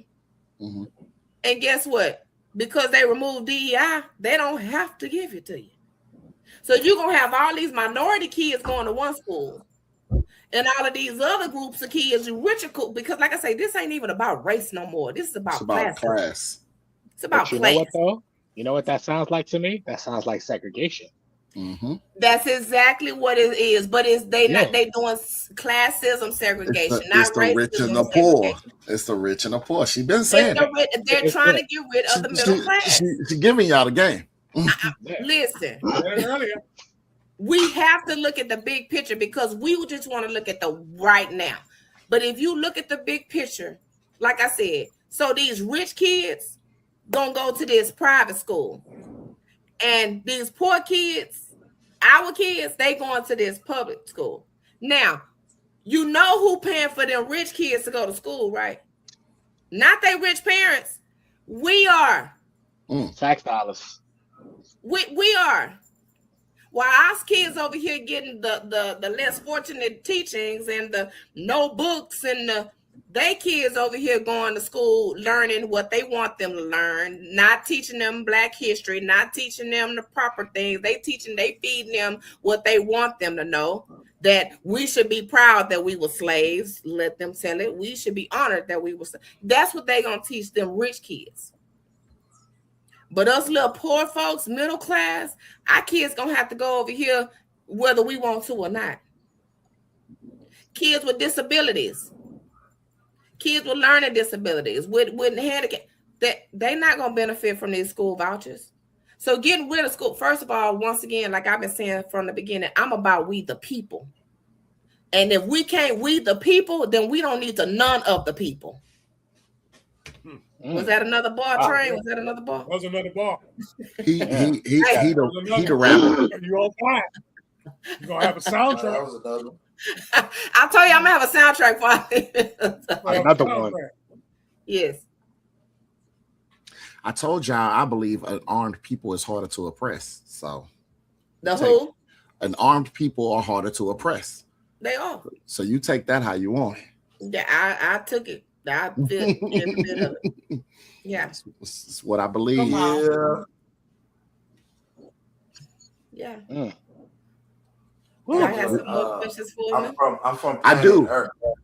I do have some more questions. I be wanting to give these other brothers an opportunity to speak. That's all. No, go ahead. You the political correspondent, Chicken Train. Go ahead. You Go do your thing, homie. Hey, you got the good strong. You got them good strong questions, and I got them good off the street hood questions that people are asking. You know, so we trying to mix it up. Like, Listen, bring it on. Do we have any? Do we have shit that hood people are asking? Yeah, there you go. So you know, She said, "Do we have any questions in the chat?" Do we have any in the chat that y'all wanted to ask? Yeah, Angela said, "What planet is Vato from?" damn, bro, you had to say Vato, or she said this man. She said this man. What planet is this man from? That's when you was talking about that nonsense. Because it was posted when you was It talking. wasn't a talk. It was just it's not like I'm taking up for him. I'm just asking. People said that last time he was president. I'm just saying, like, for real, unless you, like she said, unless you have the actual facts to show me that there are brewing up a coos against the other party, against Democrats as the red hats, then that's a problem. If you got actual facts of this. But that just sound like, oh, they won, so they doing something to me a little bit. Okay, let me give you one prime example of what he's done. And this might, you know, I know it always ruffles a lot of feathers. But they went in the Supreme Court and overturned Roe versus Wade. Yeah. Okay? Now, let me tell you something, because I tell people this all the time. We're talking about abortion. Okay, let's just call it what it is. Some people like to say, oh, people like to use abortion as a birth control. As a preacher's kid, I know what the Bible says. But as an ultrasound sonographer for 25 years, I also understand what's necessary sometimes. But at the end of the day, if you go into the store, where y'all like to shop? Give me an idea. Where y'all like to shop? Just throw a shop out there. H-E-B? I'm talking about for clothes. Clothes. The cold stove. I make my own. So, Arthur, you say Cold Stone? Get a t-shirt. Cold Stone? I'm gonna say Yeah, Speedway. Who? Oh, I thought you said 50 Cold Cold Stone, Stone. like the ice cream shop. My bad. No. Close. Clothes. Right, like that's what I said. The cold stove. The 54 stove. Okay. We'll go at the corner store. Okay. So when you going in the corner store, what you going to get? Black and Mild, a t-shirt. Parmesan. Okay. Let's narrow it down to chips. Let's narrow it down to what's your favorite chip? Doritos. Lay's Plain. Okay. Lay's Plain. Okay, now follow me. You go in this store, this corner store, and you want a bag of Doritos, but you go in there, your only option is Cheetos. You hate Cheetos, and you don't understand why you don't have no other options. You go over there and you look for a t-shirt. You want a black t-shirt, but all they got is white t-shirts. It's about choices, okay? So my thing is, I'm tying it all back to the abortion of Roe versus Wade. Okay, if you don't believe in abortion, that's you, fine and dandy, don't get it. But don't take the option off the table, because one thing I do understand about human beings, we should have choices in every aspect of our life possible. We should have choices. Now, what choices we make, that's on us. That's for our consequence. Because at the end of the day, I know that when I die and go to heaven, hopefully I go up there and meet my Sky Daddy. He's not going to ask me about such and such, what such and such. I love this Sky Daddy. He's going to ask me what I did. So if my sister couldn't afford a baby or whatever the case may be, and she went and took care of her business, that doesn't have anything on me, because I'm not the judge or jury. I don't sit in my glass castle and throw stones at somebody else's castle for them to throw a big boulder back in mine. So one thing we have to do as a society, we have to stop judging people.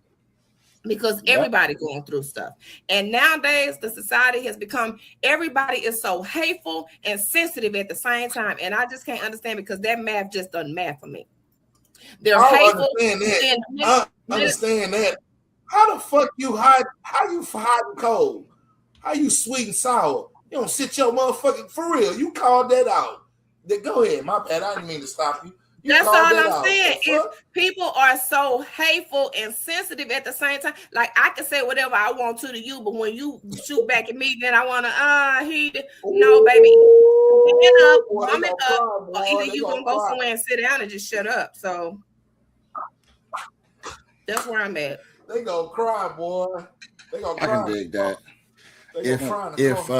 If they ain't got my favorite chips, I'm gonna talk to the manager, because like the store that I like to go to, the Coke machine been broke, the little fountain machine been broke for a long time, but they fixed it. I talked to the manager. And you didn't like that because you didn't have the choice you wanted. So look, I couldn't get it, so I went and talked to the manager, and I went the other day, it was fixed. I said, "All right, come see about me, thank you." Because you wanted to have a choice. Because you wanted to have a choice, right? You wanted to have a choice, right? Choice. That's your choice. Give people that choice. Actually happened. That's Mr. $10. I know. Go on, dog. Go on. $10. See, I told you that confidence. Stop playing on me, man. I told you that confidence. You called me out. You called me out. Y'all don't make Train jump out. Don't make Train jump out. I'm about to go. All right, so check it. We're not following Trump's lead. We're just speaking from another aspect to get her answer, to have an understanding of certain things about Trump, okay? Because we sit here and joke about it and have our opinion on it, but we have somebody that's with the Democratic Party that can inform us on certain things, like, it's more Bloods than Crips in the house, man. It's more Bloods than Crips in the house. So you got to talk like that to the hood so they can understand. What? Cuz we got to go vote, cuz. Oh, real. We got to go vote, cuz. They got too much red hats over there, cuz. See what I'm saying? You're right. See, that might spike up a bug. So to answer the question of what is a county chair, explain it to you like this. You got two different organizations. You got the red organization, you got the blue organization. I'm the leader of the blue organization. We have soldiers that work, block walk, knock on doors, phone bank, text bank. We have product, which is yard signs, literature cards. And guess what we fighting over? We're fighting over territory. So yeah, it's just as simple as that. See what I'm saying? See what I'm saying? It's simple as that. So when you flip-flop the shit, you feel me? You gotta flip-flop it. You feel me? You gotta flip-flop it. We don't want no around here. No, I'm just trying to say you can't be around here complaining, crying, bitching, bro. When you have a choice and you have a free will to go make that choice, man. To be a Crip or a Blood, or be a Democrat or a Republican, bro. Which one you down? Who your set is, fam? Who your set? Who you repping, fam? Come on, fam. Where you from? Yeah. Where you from? What side you on, bro? And then just because you're a Republican, you could have thoughts and agree with a Democrats be doing too. Listen, gotta be no asshole like that, bro. Like this, all Republican. Come on. So man. I would like to say this: the county chair for the Republican Party, Pat McGinnis, me and Pat are really good friends, and we understand that at the end of the day, our job is to make sure that our voters are informed and educated, and to get to the polls to vote. Because no matter what side you are, our job is just to make sure you get to the polls. So yes, I'm really good friends with Pat McGinnis, which is the Republican county chair. I believe that we have to work together with the other party. Now, it is a certain party that broke away from the Republican Party, which is the MAGAs, and they are just so extremist. It's ridiculous. But I do not have a problem working with other Republicans when we trying to work for the people. Hey, yeah, for real, MAGAs, y'all need to just chill, bro. Yeah, hey, y'all can feel how y'all feel, but calm down, dog. It ain't that serious, bro. They're not gonna calm down. That's the problem. They're Calm not That's what gonna we be calm telling down. the YNs. That's what we be telling the YNs. For real, chill out, bro. That's what we be telling them. Not Chill the out, I'm YNs. just bro. saying, no, we Look, just that's what the mother is. See, there we go. We flip flopped it. See how you flip flopped it? They the YN Mag and YNs, man, say, political thing. chill out, man, and get a hug. Let somebody hug you. You need a hug. Didi said, That's all it is. You need a hug, man. Didi Take a said, hug. MAGA equals white Christian nationalists. It is. It is. Wow. Ooh, It that's is. dangerous. That's And let me dangerous. tell you something. The saddest part about that, which is the very, very true, Didi Griffin, MAGA equals white Christian nationalists. Because let me tell you something. These churches, these pastors, not in our community, but in the white Christian nationalists, that's what they are. They are drilling white is right. White that's the white Christian, and they stand behind God. Because let me tell you, this is the issue I have. Now, white Christian nationalists swear that they love God, they love Jesus. Trump held the Bible upside down. The man had the Bible upside down. Okay. Yeah, that's how they like I said, we're gonna talk about that. I'm a preacher's kid, so I get it. But what I do know, every aspect of my Bible that I've read, when it comes to Jesus, it talked about love. He mingled with everybody.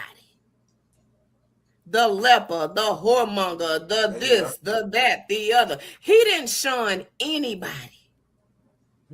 So for me to stand and say I'm a Christian, but I hate you because you love this person, and I hate you because you look that way, and I hate you because that's not a Christian. That's not Christian. That's not Christ-like at all. And that's what Christianity means, Christ-like. And like I say, it goes back to you reap what you sow. You reap what you sow. If you reap bad seeds, and that's why if you sow bad seeds, you're gonna reap them bad seeds. And so, like I explained to my kids, what's going on right now is really we're in a spiritual warfare, y'all. We really in a spiritual warfare. Like I feel like you have the evil on one side and the good on one side, and everybody hollering about, oh, y'all bad. And actually, we all bad, but we all good too. And one thing I do know, like I said at the beginning, we all want the same thing for our family and friends and loved ones. We just want to make decent money where we can afford our groceries. Like what happened to him with the groceries? Like my groceries still the same damn price they was when Biden was it. Like I'm not understanding what's going on. All these empty promises. Now, grant you, being a president, you might promise them the world, but you still got to go through checks and balances and get stuff voted on. So a lot of stuff is turned away. But the thing is, that's why it's important to vote, because we need people in office that's going to vote in your favor instead of against your favor just because they can. Because a lot of them are voting against us just because they can. They don't have no good reason, but just because they can. So they stand behind Jesus and God and say, oh no, we hate him because God said. I don't see nowhere where God said, I need y'all to be the judge and the jury. Mm-hmm. Come on now. I don't see that nowhere. I tell you one thing. What would Jesus do? Not what them motherfuckers doing. You know That's right. Say that one more time. Here we go. Yeah. Here we go. What would Jesus Stand for the people in the back. do? Not what them motherfuckers do. Not what you, See what I'm saying? Jesus say lead with love. Yeah. And I struggle with that sometimes. And that's their partner. How that's your partner? And you read the story of him and not holding up the laws of him. How that's your partner? They not reading the story, baby. They not reading the story. No, they ain't got to read it. They made it. Oh, I'm sorry. Man, see, go. Now you know we got a PK in here. My bad. There you go. Now y'all told me to behave myself because we had company, and that's what you doing here. That's why, Mr. Come and holler. What, Mr. Come see me? Come holler at me. Yeah. Come holler at me. Yeah, what? Come on, holla. I am upset. I am upset. I've been behaving the whole time. As soon as I got in, they said, "Train, behave. We got company," and I've been behaving. Okay, like I ain't never It been. was a little shaky at the beginning, Train. I ain't never been. That was before the show started. That was before the show started. I got real behaving. Esco, the only one chilling on here. Esco ain't said 2 words. I done called him Echo. Esco, and he done got his face shined up and ready to go. And I ain't said see. Just let your shine through. Just let it shine through. Oh man. I'm just kidding. It's all out of love. All out of love. It's all love. Love all day. All out of love. All out of love. They finna kick us off of here, and I got a couple more questions, a few more questions. Okay. So we keep talking about the monster. Out real quick, Raw Man Mondays, each and every Monday. Gals the podcast. Go ahead, bro. Hey, we gotta pay the bills, bro. We gotta pay the bills. They gotta pay the bills. They gotta pay the bills. We haven't paid one bill yet. Hey, we're capitalism. Well, listen, I shut up, okay? I ain't gotta like it. Shut up. Lion Pride in the building. Lion Pride ammunition. Shit. No, all right, go ahead. Lion Pride do not have ammunition. Okay, that's why we got shirts that say "Got ammo." Oh, my bad. I need a shirt like that, but okay. I got you. Thank you.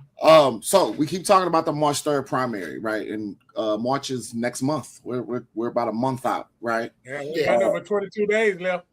What should voters be looking for when they evaluate Democratic candidates this year? What should they be looking for? Yes, ma'am. Okay, great question. Thank you. So our voters, once again, should be looking for the right person to represent them.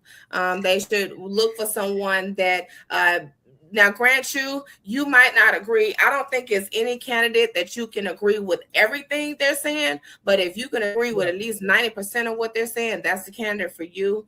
Because like I said, it depends on what part of life you're in, where you live, your stat, a lot of things depends on your personal preference. But for the most, what your personal interest is. But for the most part, we have some really great candidates on the ballot. Like I said, we have some local races that's being won. So that's up what you need to look for. But just do your research. Like I said, if you go to our page, gcdptx.org, we have if you go to candidates, it'll show you like the different candidates that's running for office. And also you can sign up to be on our newsletter where we can send you emails on different events we have. Like we just had this protest yesterday in Galveston. I saw it. Yeah, so it got a lot of traction. So we're really excited about that. But we're just always doing stuff. Like I say, we're trying to just get out and keep the word. Keeping people informed is the best thing. But if you want to know about the candidates, if you can't make the meetings, we totally understand that because people do have a life. But you can also always go to our website or go to our Facebook page, Instagram, and just follow us there and just get more educated on our candidates. And also on this particular ballot for March 3rd, the primaries, we'll have propositions. I want to say it's like 12. What happened was we used to have propositions on our ballots, but the state party got together with us county chairs and we decided to not put the propositions on our ballot because that kind of slows down the voting. So we thought we were doing a good thing by our voters, but then we started hearing a lot of flack from our voters that they feel like, well, what is the Democratic Party? Why we don't have propositions? And our propositions is just to get the opinions of the county, like how you feel about certain situations. So this last SDEC, which is State Democratic Executive Committee that I go to every 3 months. We decided to put the propositions on the ballot. So I had the opportunity to sit in a room, and so the propositions you will see, I had a hand in those propositions. So that'll be on all the Democratic ballots. So your ballot will be a little bit longer. I think it'll probably be like 2 pages worth. But of course, everything is electronic. It doesn't take you any time to go through your ballot, but just read through it, take your time. Don't feel rushed when you get to the polls. My name is the very last name on the ballot, Tarasha Bell. I'm right before the propositions, so I'm hoping that I can earn everybody vote. But I'm excited about the people that can get out to vote this primaries. Early voting starts February 17th. Today was actually the last day to register to vote for the primaries, but we will be registering voters throughout the year so they can vote in November. But today was the last day for the primaries. But if you are registered to vote, we're also asking people to please check your voter status, because some people are in suspense. And if you don't know that and you get to the polling location and try to vote and they tell you in suspense, then that's just going to delay your process. So we're asking everybody to please go to, and I'm hoping somebody listening can put this in the chat, but it's votetexas.org. You can go to votetexas.org and you can just go check your voter registration, and it'll tell you, you could just put in like your driver's license and your county, and it'll tell you if you're active or not. Say that website again for us, please. Vote, VOTE, Texas.gov. Somebody put that up for us, please. VoteTexas.gov. That's awesome. And then I have one more website that you can go to dealing with Galveston County. You can go to galvestonvotes.org. Yeah, thank you, Dee. Can you put Galveston Votes in there also, Dee? So that's how you check your voter registration, what Dee or Griffin just put. You just make sure you want to see your status say active. If it says suspense, you can still go online and correct it there. And then GalvestonVotes.gov tell you like the polling locations, when early voting starts. Like I said, early voting starts February 17th. The last day to vote in person is February 27th. So we're really encouraging everybody to get out early and vote. Also, if you have people in your family or friends that vote by mail, please hear me out on this. We are asking everyone to please go in person and vote, because I do not trust what's going on in the post office right now. If you haven't seen, what happens is it will affect your taxes as well as your mail-in ballot. If you drop your taxes off and have a deadline, or drop your mail-in ballot off outside or in the little mailbox, if the post worker doesn't get it out to 2 days later or the next day, it will be postmarked when they get it. So that can miss a deadline. So if you just have to vote by mail, please take your ballot inside and hand it to them and let them postmark it at the counter. Once again, we asking, if you have a loved one, an elder that normally vote by mail, if they can get in the passenger seat of a car, drive them to any polling location, because Galveston is a countywide voting area. You can go anywhere in Galveston County and vote. Take that individual, drive them up to the front. You can either run inside and let them know that you have somebody outside, or it's a number on the door. You can call them and tell them you need curbside voting. The election worker will come outside with an iPad and allow that person to vote right there in their car. So I'm asking, that's what we're trying to encourage this election, to get everybody, as many people as possible. And if somebody does vote by mail and they have their mail-in ballot in hand, we're asking them to take that mail-in ballot with them. Do not complete it. Take it with them to the polling location and surrender it to the election worker. And then that's when they can vote on the iPad.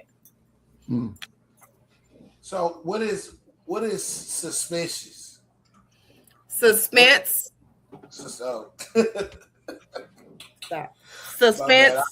I heard that wrong.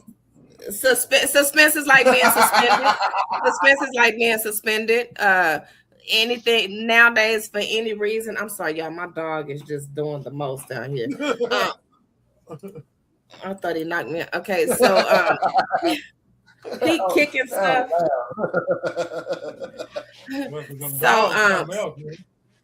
Huh? Them dogs. Listen, my little dog here, he's something else. Cadillac. So suspense means that that you just your voter registration is suspense status for whatever reason. You might have moved, or your name was misspelled in one area and corrected in the. They really don't have no reason. I really think they try to go in there. I was in suspense, and the only thing I could figure out is because my name was spelled the way it was. You know, you got I feel like they just looked at my symbols. name and say, "Oh yeah, she needs to be in suspense." You got symbols in your name, so hush. Now you know what? Train, you were doing really good. I was. He was. You was almost. But I gotta be true to myself. You was on home stretch, Train. All right. So let's get ready to wrap this up. I got a couple more questions, and I'm gonna let you enjoy your evening because we actually we took more of your time than I expected us to. So I just want to thank you so much for taking this time to hang out with us. Yeah. Thank y'all. Thank y'all. As long as I can educate the people, inform the people, I'm good. That's exactly how I feel about firearms. So I love your passion. This question I have for you: what was the specific moment or the issue that compelled you to step into party leadership? I was going to ask that too. Thank you for that, Train. So I came up in a household where my dad followed politics. I don't know if it was because he was a pastor. I'm not sure. I would like to say my dad was kind of a militant, young black man, just rah, rah, rah. My mom didn't believe her vote mattered because you got to remember black women were one of the last ones to have the right to vote. So she didn't think her vote mattered. So I kind of grew up in a household where I paid attention to presidents throughout the years. I knew like who was president and what years. I was in high school, junior high, all that kind of good stuff. But then when Obama became president, like I say, him being the first black man to be president, I started paying more attention. I started following him. I really did. But what really motivated me not to be a party leader, but to get involved is when Trump got in office. And so, like I tell people, I do have to thank Trump for getting me off the couch because I didn't want to be on Facebook or social media complaining about what was wrong. I wanted to get out there and put the work to, put action to my words because I feel like if I'm going to complain about something, at least I have done my part in trying to change it. So that's what really kind of got me involved with getting more involved with the political area because I just was not going to just stand by and not do anything as far as what I was seeing, what was happening. Because like I say, the current president has basically treated us like The Apprentice. We are one big reality show at this point. And so it's just disheartening to know that, like I say, our forefathers and foremothers fought for us to have this right. And so the very least, if we don't do anything else, the very least is to get out to vote and just, show our ancestors that we appreciate the hard work, the blood, sweat, and tears, because some of them died. Some of them died for this opportunity for us to have. So, we just need to do better. But I'm just excited to do what I do. Like I say, I'm a servant. When I go to bed at night or when I look at myself in the mirror, I, ask myself if I did everything that I was supposed to do today, and hopefully the next day, tomorrow, I could do just a little bit better than I did the day before. So, yes, ma'am. And if a listener or one of our viewers wants to help today, but only has like an hour a week to give, what's the most impactful thing that they can do for the Galveston County Democratic Party right now? Okay, thank you for that question. I would like to say that I love my volunteers. I absolutely love my volunteers, and I let them know that regularly. I appreciate my volunteers because remember, I was elected into this. So even though this is a volunteer position I have, I also put my name in the hat, so I kind of knew what to expect. But when it comes to my volunteers and all the hard work they do, the only reason why I'm great is because I have great volunteers. And like I tell my volunteers all the time, I do understand that this is free labor you're doing. So you can give me as less, if you can't give me but 30 minutes a week, or if you can give me 30 hours in a day, we're going to be grateful for whatever that is. But it's so many, we have so many different volunteering opportunities. One thing I do as a county chair, anytime somebody sign up and want to be a volunteer, my county liaison, Constance Rivers, she'll call them and set up an appointment on my calendar. She keeps my calendar, and I set out an hour to speak to every volunteer that's interested in joining the county party, because I want to know from them, what do they like doing. If you don't like talking to people, then I won't put you in a situation where you talk to people. I won't have you phone banking or block walking. I'll have you doing more of writing postcards and doing text banking. So I always try to ask my volunteers what it is they like to do. I've had people say, oh, I'm real good with social media. So guess what? I send them to my social media chair and have them work social media. So it's just a matter of signing up. Like I say, all volunteers have the opportunity to sit down and have a Zoom or phone call with me. I kind of pick their brains, see what they like, and then I lead them into that direction. Thank you. And for the people who do want to get involved with the Galveston County Democratic Party, what is the process? What do they need to do? So the first thing they can do is they can go to our website and just sign up. It has an area on there where you can sign up to be a volunteer. So when you click on that link, it'll ask you for your name. It'll send me an email. Then I respond back to them. And then that's when the appointment is set up for me to have a conversation with them. So they can go to gcdptx.org. They can start there. Okay. Well, or let me give you my county chair phone number. My county chair phone number is 409-245-9880. And they can always text me their name and their email address if they want to be added to our email list. But once again, that's 409-245-9880. Good job, production. I heard them keyboards clicking. Yeah, I did too. And like I say, we have different clubs throughout the county. So if you're somebody who live in Galveston on the island, we have the Galveston Island Dems. If you're that you can get in, like I say, if you just take 245, if you just text me or sign up and I'll talk to you, just find out what location you might be in Galveston, want to go to Galveston Island Dems meeting. Our meetings are on the mainland in Texas City by Mall of the Mainland. Then you have League City that meets in League City. You have TDW that meets in League City and Dickinson. You have Dickinson that meets in Dickinson. You have Friendswood. So a lot of times if they want to go to meetings, they can go. There's clubs in your local area that you don't have to drive so far and meet like-minded people. Okay. Well, Ms. Taraja Bell, thank you so much for your time. Thank you all for having me. You were incredibly informative, and I hope some people learned something today. My name is Adrian Smith. Everybody calls me Trigger Train. This is my brother Esco, my brother Reggie, aka Come See About Me, and of course, not come holler at me. I gave you the whole name. Well, Esco, you was Echo. So I gave you So you come, I must say, I'm proud of y'all because y'all got my name right. So that's good. That's good. I told you. I wrote it down. I was not screwing this up on air. It's Sonic. That was pre-show. Why y'all bringing pre-show into That was yesterday. We're not gonna talk about yesterday. Let's talk about today. But I appreciate your time tremendously. Thank you so much. You had an answer for all the questions that we had. We couldn't trick you up. So you know your stuff. I personally love your passion, and I had a couple of left, but I don't want to go there.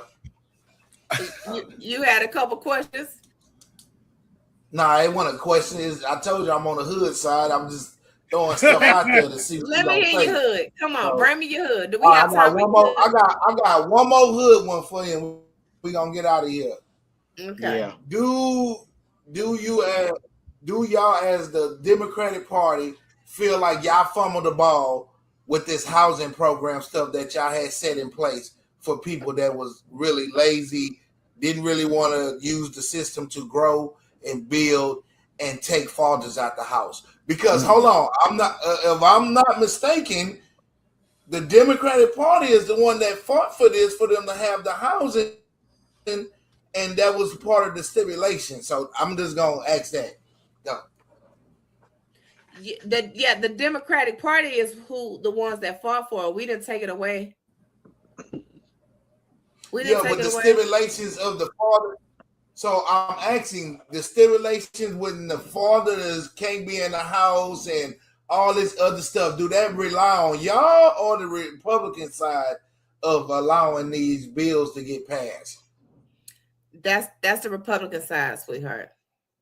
Because remember, we don't have the House or the Senate. Like they have the most votes in both for currently, but we trying to change. Yeah, because once we if it was the other way around. Now, grant you, I must say, there's some people on housing that don't need to be on housing, but that's not my call. All right, thank you for saying that. That's not. But thank you for saying earlier, that, I'm not the judge or the jury. I'm not trying to call out, but I'm trying to see who's gonna hold up their side of the bargain of knowing that, hey, a part of this is your problem too, that people is getting these low income and not being successful or using it to grow up to want a house and stuff, move along. I'm just saying. I'm just asking. I can't wait till we get a Republican because I'm going to tear them up, though. Ooh. Once again, like I said earlier, the Republican Party is known as the private party. Private clubs, private yachts, private. Democrats are more for the working class. We're more for the public, for the people. So it might seem like sometimes we are handicapping people, but at the same token, we understand life be life sometimes. And what I was going to say about us single mothers, especially single Black mothers, they designed it to take the man out the household. Because let me explain something to you. Marijuana is probably the lowest drug on the totem pole. Okay.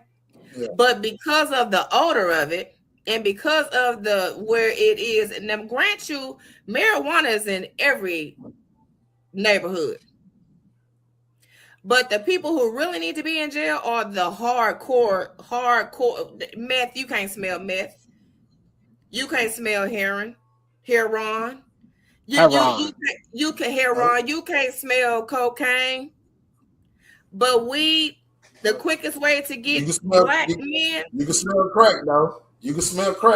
Oh, I didn't say crack. I left crack completely. I'm just crack is whack. Smell that shit, though. Yeah. You can smell that shit.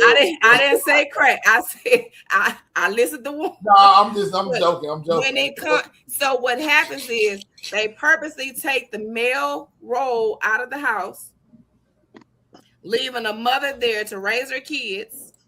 And 9 times out of 10, if that young woman has a little boy, he grows up thinking that he has to be the man of the house because his daddy locked up because of weed, because the cops could smell it. So now you got this young man that's 13 years old trying to help his mama pay the bill. So that in turn makes him get in the streets and start doing things to take care of his household. So it's a vicious cycle. So what we have to do with our kids is we have to make sure our kids are educated and keep them busy. And we have to do what we do as our generation, because like I say, we are the ones that fumble the ball with our kids. We are the ones. So we have to make that right, because this is, let me explain something to y'all. I'm probably older than all of y'all on here. And I'm real nervous about what my retirement day is going to look like if I have to depend on this generation to take care of me and my Social Security. that I mean, I'm hopeful, but I'm gonna continue to be hopeful. But we have to start with us, with the man in the mirror. We have to do better if we want our future to do better. Yeah. Each and every Monday right here, Galveston Podcast is Grown Man Mondays, man. And we was on some grown shit tonight, fellas. Hey, Train, you might got a bonus for the night, boy. Your boy might cash out $2. Come on, I man. might cash out $2. Come on, man.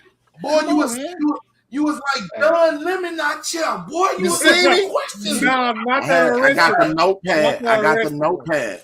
I got the notepad. Stop playing with us, I chill, man. I was really ready. Hey, Train, man. Hey, I just had to when I'm celebrate ready- with my people like When I'm ready for my interview, Train, I want you to interview me, all right? I got you, bro. Appreciate I got it, man. Political correspondent, Appreciate Trigger Train. Yeah. Much love to everybody. Gumbo. Hey, go vote, man. Re-elect, man. Make sure y'all keep me in 26. office. And make sure y'all keep me in office and follow my page. Re-elect Tarasha Bell. Re-elect Tarasha Bell. Go follow my page. And I would love your donations, please. Thank you. And we Thank out. you, gentlemen, for Tarasha having me. I Bell, really 26. appreciate this opportunity. Yeah. Yes, ma'am. Don't ever make that sound effect again. Miss Erico, baby, come see by me. And we swing and swing right, swing left. Roll with me or get rolled over. I'm rolling like a locomotive. Ain't no stopping me now. Ain't no stopping me now. Ain't no stopping me now. Ain't no stopping me now. Ain't no stopping me now. Ain't no stopping me now. Ain't no stopping me now. Ain't no stopping me now. Ain't no stopping me now. So why would you try? I tell no lies. Got fear in his eyes. Don't play with this guy that here's not wise.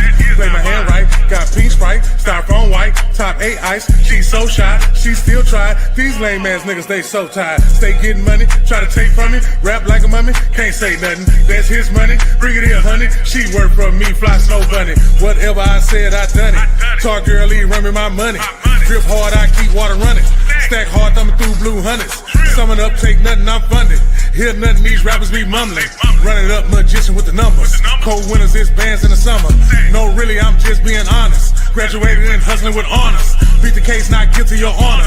No snitching, not talking, I promise. Ain't no stopping me now.